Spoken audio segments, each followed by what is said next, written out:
Oh, yeah. Let's go. Some double jumpas. Hey, good morning, Roll Gang. Let's go. Welcome on into a legendary episode of the Weekday Wake and Bake.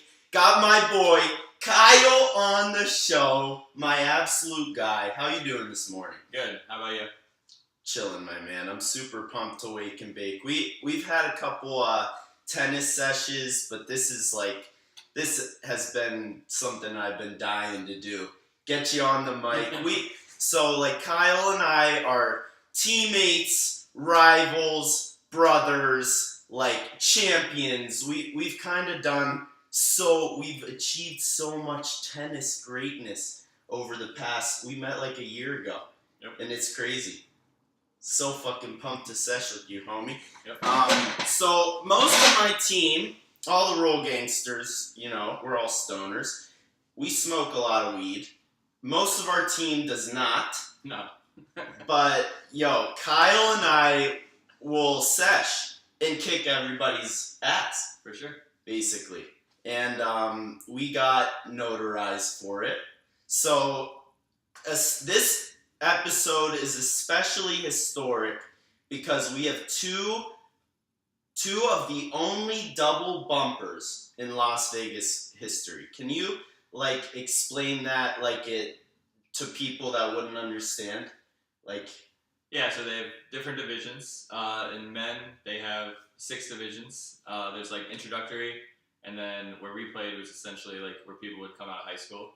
Yeah. And then it would be D2, D3, then D1, then the guys who are crushing D1 and so on and so forth. So we jumped from the high school level to the D1 level, which is a pretty big jump. Never fucking happens, ever. From 3-5 to 4-5. Honestly, though, we deserved it. We fucking deserved it. We went You into especially. the national championship tournament and absolutely laid wood. For sure. It was so much fun. Pure domination. Yeah, so much fun to watch you dominate on the court, and I'm super pumped to sesh and get all of this documented. We're gonna tell some stories that went down through our first 4-5 tournament, which was crazy. Kyle and I were doubles partners, so fucking fun, and winning the national championship with the boys. Kyle's actually won a couple national titles. 3 of them. Yo, rep that shit. What's that one say on it? Adult, 18 and over, 3.5 champion.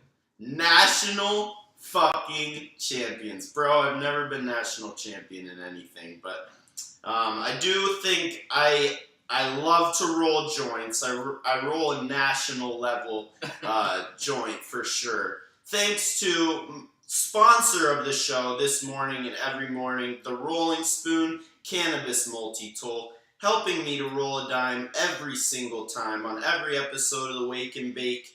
And also brought to you by WWnB University, the first ever cannabis college and my proud alma mater.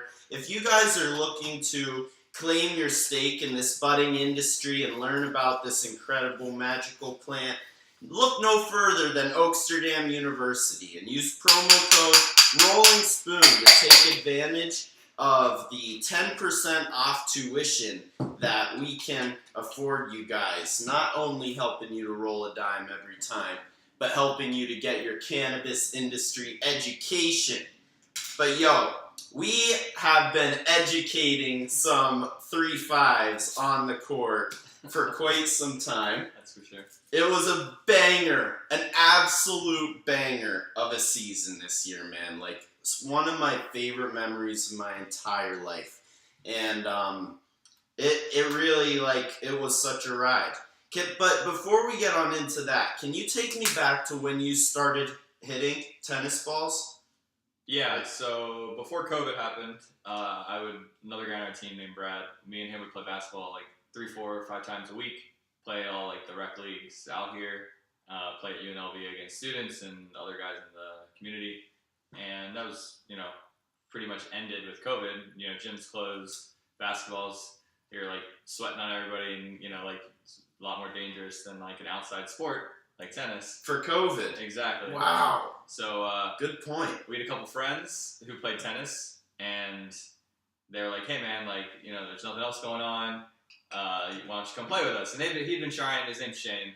He'd been trying to get us to play for a while. We just kind of dismissed him. Like, oh, okay, whatever. Shout out Shane. And funny enough, me and Brad, the very first time we played tennis, it was against Shane and our other friend.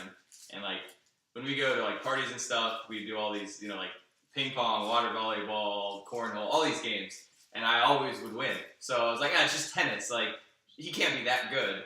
So like we bet on He's it. kind of short, kind of scrawny. You'd never suspect them I wouldn't go that far and start insulting him. But like, you know, he's not bad at things. Just like I'm usually pretty good at stuff. So we bet on it, and I think I lost like I don't know, $300, $500. He's like, a baller. Yeah, I had no business betting him. Like I didn't know the hierarchy of like levels and divisions, and like we could play that 100 times, and I would have lost 100 times, even with our whatever, like, just hand-eye coordination and athleticism. Like, it was never going to be enough to beat someone who's, like, a 4 or 5 or whatever.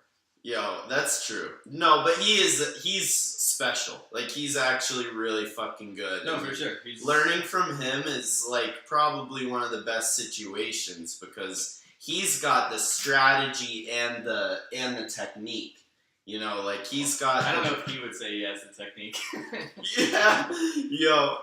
But he's a baller, and kind of that mentality of being a grinder and getting the ball back in play by any means necessary.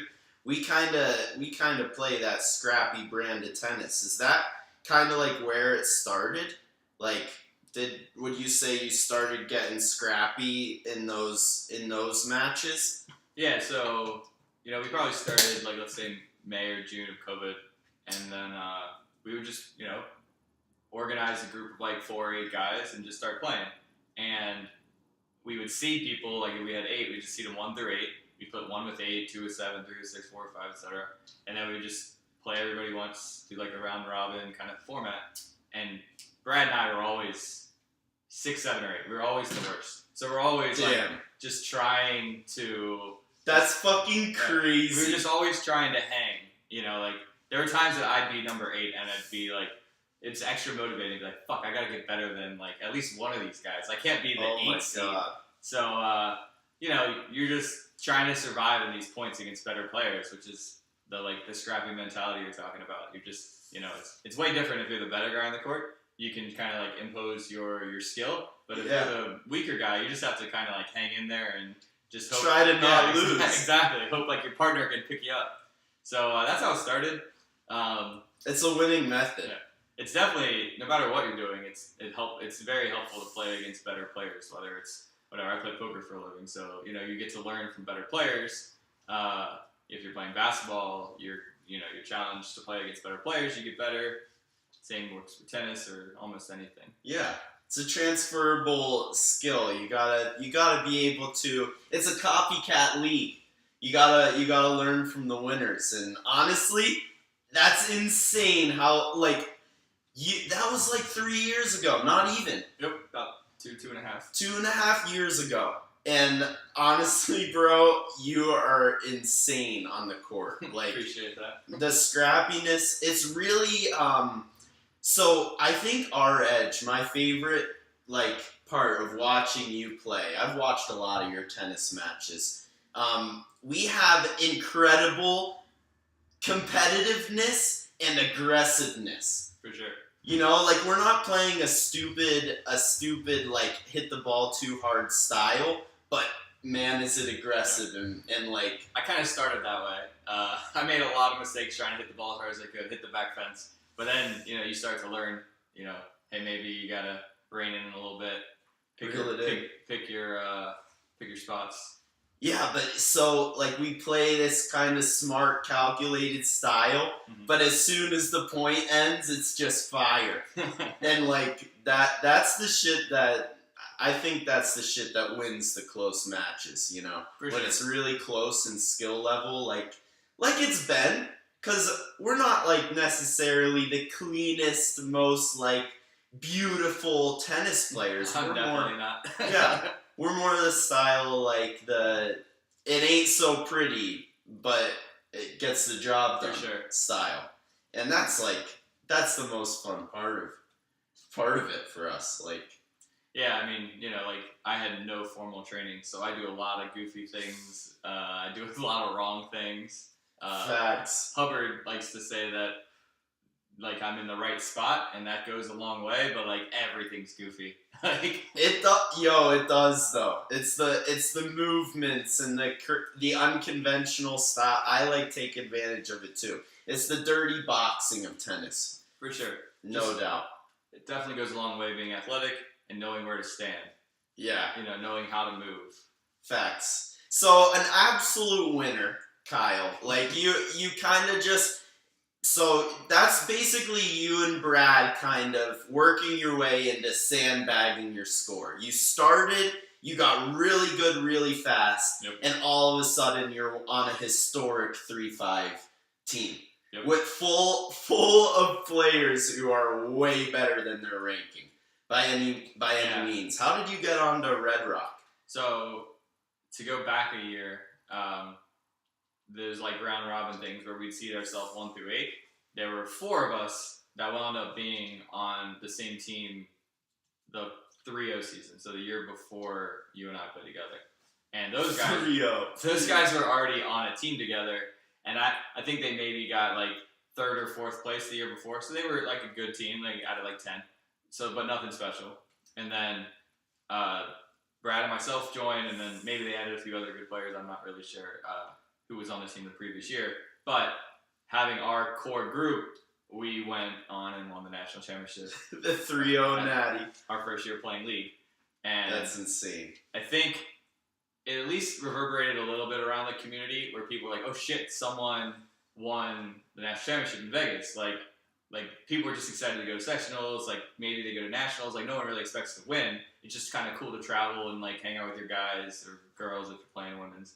And people started hearing that we won. So then you get a little more clout, like, oh, I want to play with those guys. Those guys can win, at 3-0. They probably can win at 3-5. People start talking.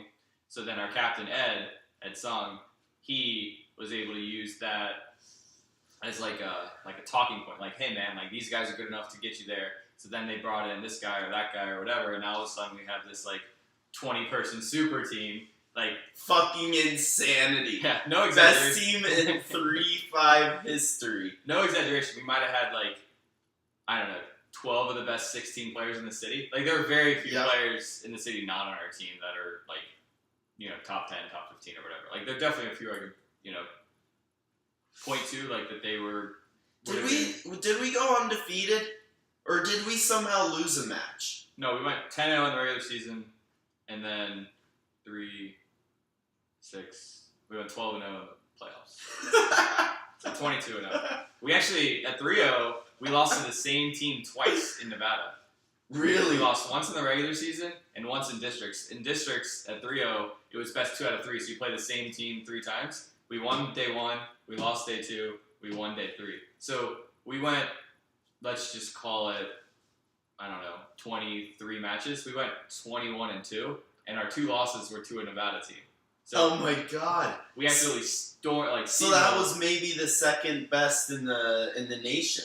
Yeah, they definitely had the lines that could have won. They had like a really good singles line, 2 really good doubles lines. They could have definitely won it all. Yeah. Yo, honestly, that must have been insane because 3-0, like what we did at 3-5. So basically, all these numbers, 3-0 is slightly worse than 3-5, slightly worse 4-0, 4-5. So he's talking about playing in 3-0. We're in 4-5s now. Yeah. Fast forward. It's funny, like if you like literally like the day ratings came out on December 1st, that made me a 4-5. You go back 366 days, I was a 3-0. That's fucking insane. And a lot of people would say that means I was like cheating or whatever, but I just feel like it's a testament to how much I played and how much I got better. I literally have a torn labrum in my hip from playing too much. Yeah. It's, I played, no lie, 120 matches in a year, another maybe 100 practices, like Dude, 5, 6 but days you're a week. winning. You're having fun. Yeah, like, and honestly, you can totally tell. Even from when we first started to hit. Like, honestly, yeah. It's strategy and drive. And, like, there's a trait that I respect. I think you would find very respectable, too, that not everybody has. It's just will to improve. Will to learn. It doesn't even really matter, like, what it is.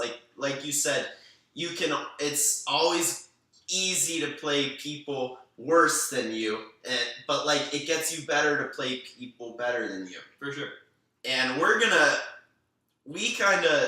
I'm getting ahead of myself, but we definitely have this ahead of us. Like we have an incredible challenge For sure. awaiting. Like, assimilating to 4-5s after playing in 3-0, 3-5, skipping 4-0. Mm-hmm. We both played it last season playing a division up. Yeah. We both did well. You did. We did. You did really well. we both were, yeah. I think that's why we probably combined 30-some and 0. And I lost twice. You went, like maybe 13-0? I went 8-2. In singles? I went 6-1 in singles and 8-2 total. Yeah. Dubs. But, it's just, like, such a fun sport. And the community here, the culture that, like, Ed set over at Red Rock, put together a historic team. So we played districts. We won our Las Vegas district, basically winning the city. Mm-hmm. And then we went to, was it Salt Lake for the regionals? Yep.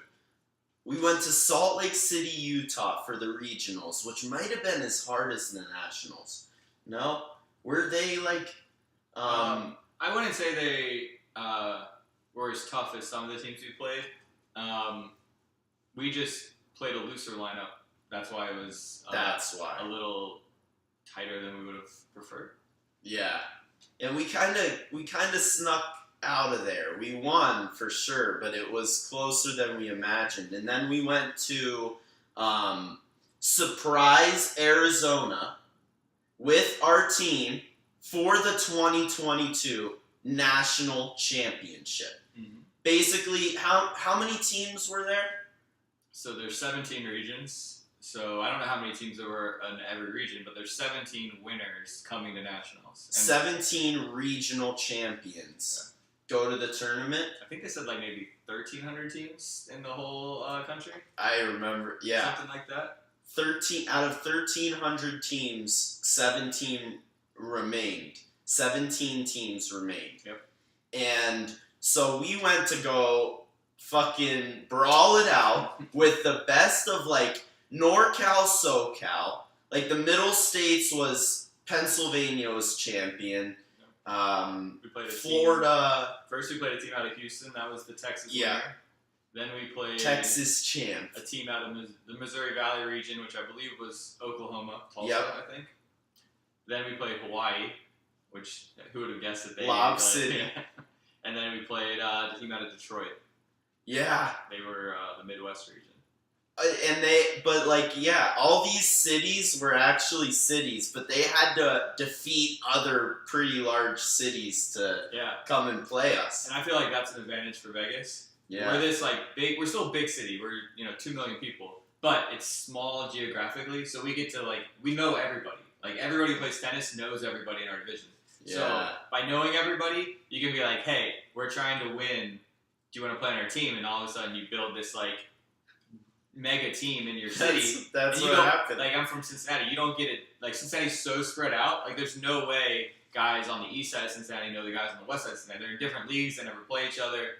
In Vegas, it's all one big league where everybody kind of interacts with each other. So it's perfect storm. It's Colorado is the biggest state in our section, but they're never competitive at the lower levels because they're just too spread out. There's there's 50 teams. There's 8 divisions. Nobody knows everybody. Where we know everyone, we literally, like I said, got to pull in, 10 of the best players in the city. In a big city, it's still 2 million people. And our now, JV would have competed for the district. Yeah, for sure. Yeah, no matter who you rolled out there in the Nevada region, we were gonna win. And then we get to play a couple other smaller states in sectionals. It's really easy for Nevada to construct a team to get to nationals. Now, winning a nationals Salt is Lake City, I mean, and those teams were tough. Team out of Utah and Idaho were both good. Arizona, we gotta play Phoenix and right? Or did they come from somewhere else? We didn't play. That's the Southwest region. That's Arizona and New Mexico. We didn't play them. Yeah. I think you guys played them in mixed. You played Minnesota. That was your first match. Yeah. Southwest. I kind of do get it mixed up, but man, it was fucking legendary. Winning this plate, so the format is each match is broken down into 5 individual matches. Mm-hmm. 2 singles matches and 3 doubles matches. So we need to elect our players for all of them. 5 matches per match. So 8 people play. 8 people play. We had 30 matches. Yeah, we wound up, when you count the semifinals and finals, it's 6 opponents, so 30 lines. Times 5 per. Yep, so we're at 30. Yep, 30. What was our record in the national championship tournament? The best of the best. We went 29-1. 29 and fucking 1. And we didn't lose many sets either. Most of them were straight sets beatdowns. It was absolutely gnarly. We put together something really special here in the Las Vegas Valley. Like you said, the perfect storm of proximity and desire to win. For sure. Skill level. It wasn't just a bunch of really talented tennis players. We kind of came together, the whole team camaraderie, screaming on courts, across the court. Kyle and I are we can't see each other, but we're both playing singles on an island, and we're just screaming at each other.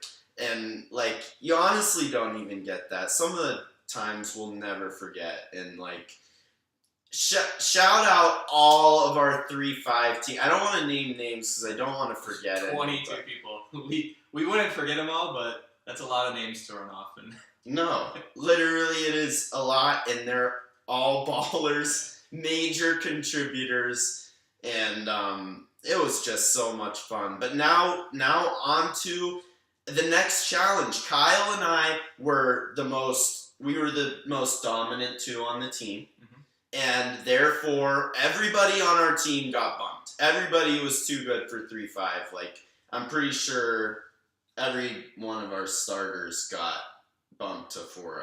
Yeah, I'd say maybe 12 of the guys got moved up. Yeah, 12. But 2 in the city get doubles.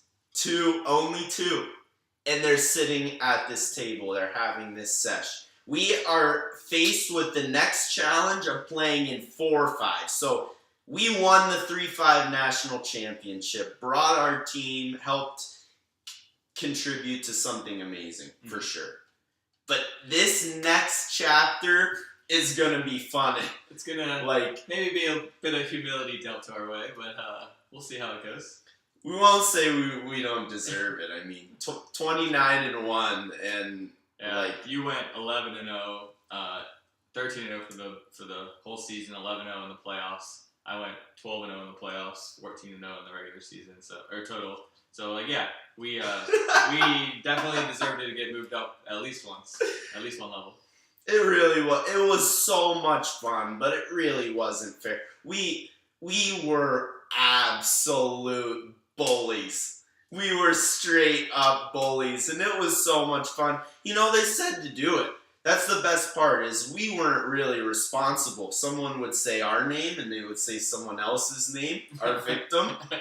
And, we'd go do some work.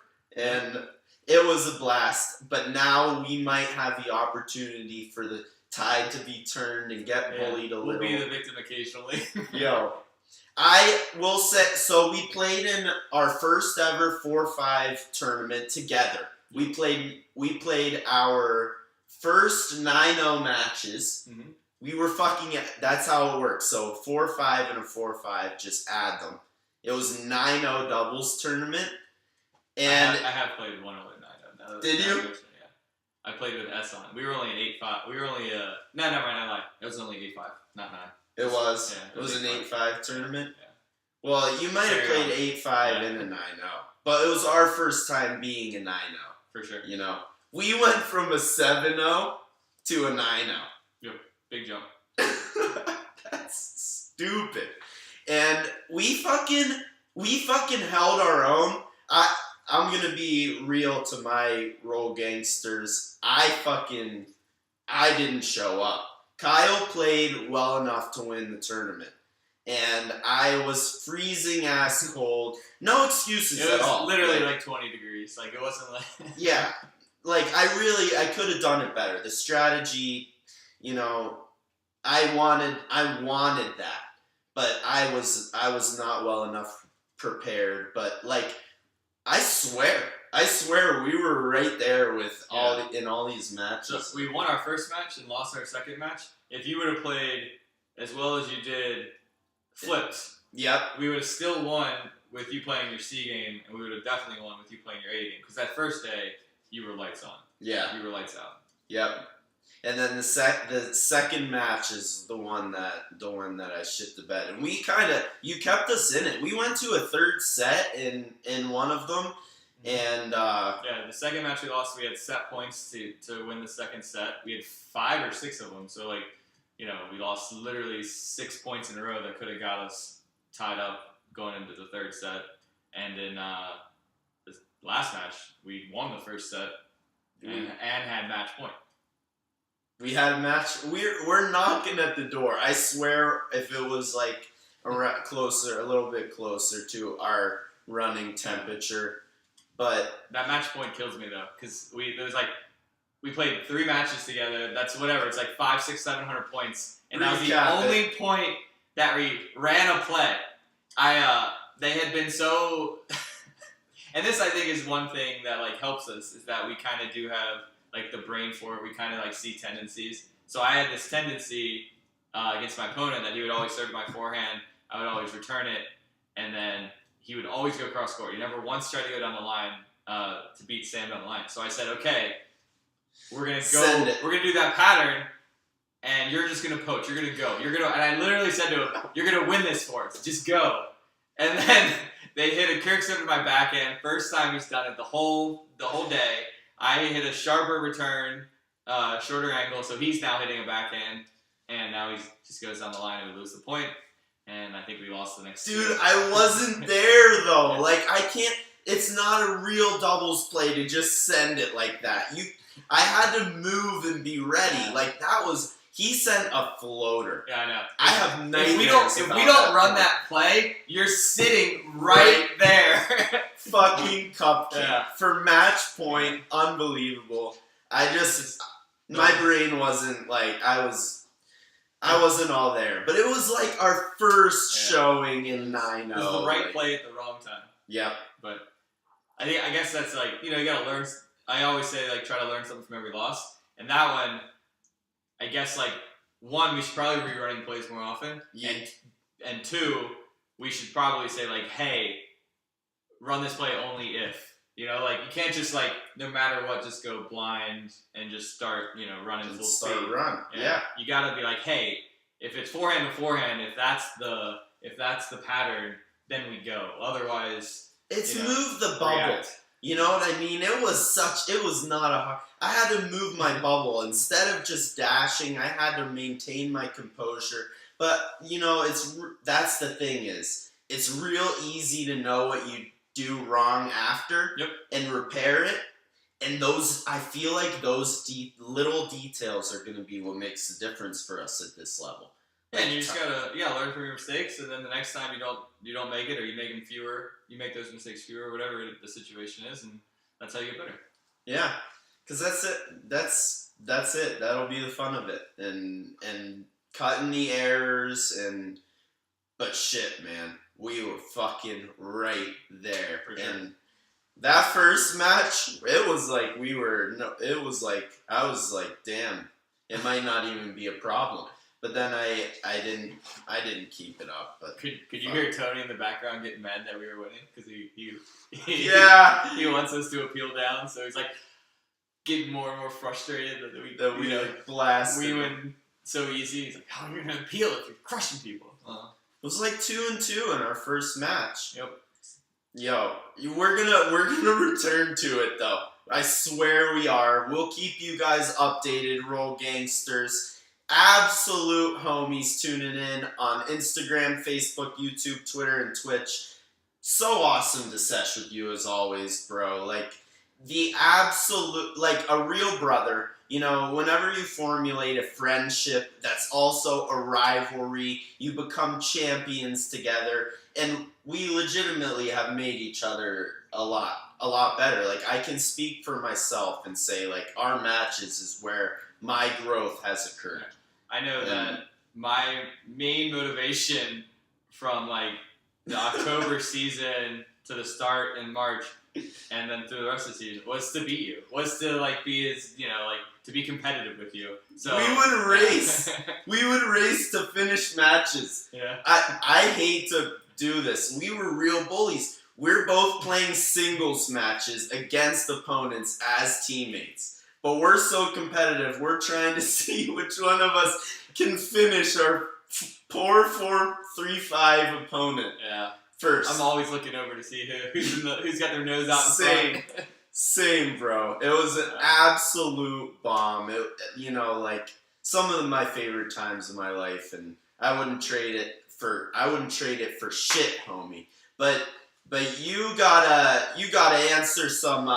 So it's ritual here on the Wake and Bake to do the quick rips. Okay. The 5 rapid fire questions, not too much thought, but all right.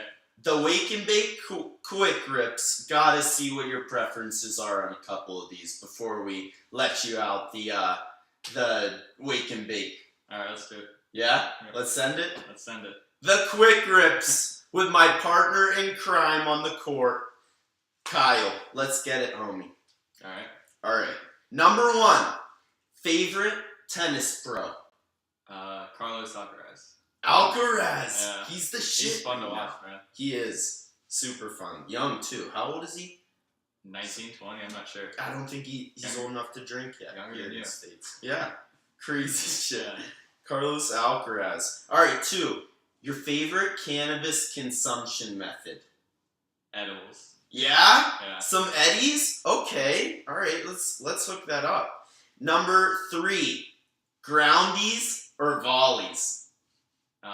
Doubles, volleys, singles, groundies. Yeah, that's a good call, honestly. Rational. Question 4. What's your favorite Las Vegas casino? Aria. The Aria. Yeah. So I play poker for a living, so Aria and Wynn are basically the only 2 casinos you can go to that have the game I play. What is it? It's Pot Limit Omaha. It's PLO for short. You get dealt 4 cards. You have to play 2. It's the second most popular one. If you watch TV, you almost always see Hold'em. Omaha's the second most popular. So yeah, it's just in Aria and Wynn, and I like Aria just a little bit more. It's got a bigger game. It's a better game. That's fucking dope. You know, I need to come watch sometime. I can't believe I haven't. But yo, all right. If you're chilling at the table playing a good old game off some edibles with anyone in human history, alive or dead. You know what I mean? You derive knowledge or a good time, however, a family member, however you want to spin it. Who are you vibing with? Let's go with LeBron James. Yo, okay. Start up it'd be a little bit of business action, a little bit of fucking chopping it up with the OG, the GOAT. Is he your GOAT? Or MJ? I don't try to get into those arguments. They're both the GOAT of their generation or their time. It's too hard to compare. If LeBron had better teams, he probably would have had more Won as rings much, by now, yeah. but Jordan's. It's hard to ever say Jordan's not the GOAT. Yeah, it'll be age-long debate, but one thing that is not an age-long debate, who was the 2022 3-5 best men's tennis team in the country? Yo, we achieved nothing but like dominant greatness.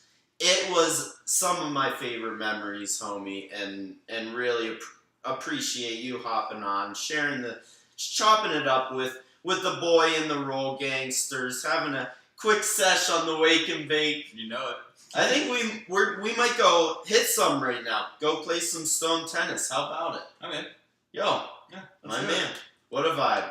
Yo, the boy Kyle on this special double jumper like Super Mario episode of the Weekday Wake and Bake. Great having you, my man. Thank you. Peace, roll gang.